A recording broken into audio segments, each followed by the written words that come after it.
DJ Ino.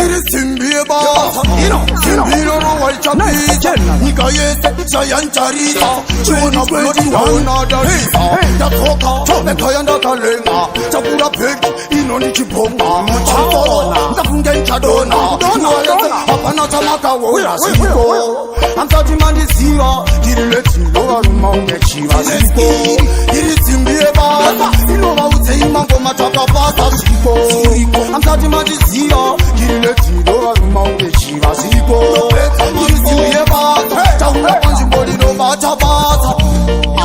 Nine, it's white in the Simara, Sireko Manizana and China.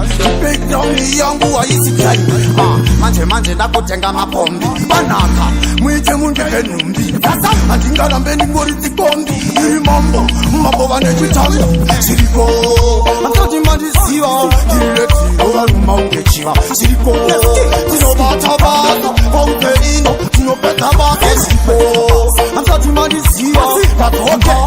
Mount Chiva, Inobata, Indosia, Pakuda Purish, vanish, Clash Nenny, they will vanish.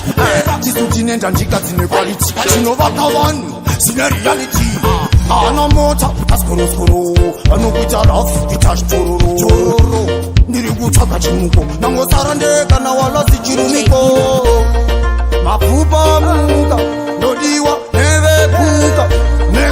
Ichisika na mama wana gogo wachitana kana ndega imba nino saura chipo changu siese ndino sitaura sanga nzinga ndino penengura kuita udaura kufashaira chatoka alright kubara Jackson chu anditi abatiwa shawata anditi watime iwe ino tipeka pizza ndakadzoka paposto akandikozoka ndikadzoka paposto ambare ndopangu kugosto mbakoma ndindotsonga ikoko kubhadharisa kungeitoke tepe kuchena harikekoketi biri kupuratiwasa mangoma ndwesa maphandechi ndoitakuitapira ngoma ndo chandodzityira taivangoma ndovalila chanisa munhu wese kufara indo big man business.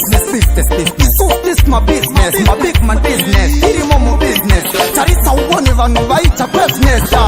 Ini ndakuchinja route. Umazani fita kunga sauro masuit. Chumwana na achiri tukutu. Ndababaya ndabaisa pa mute. Ino, boro.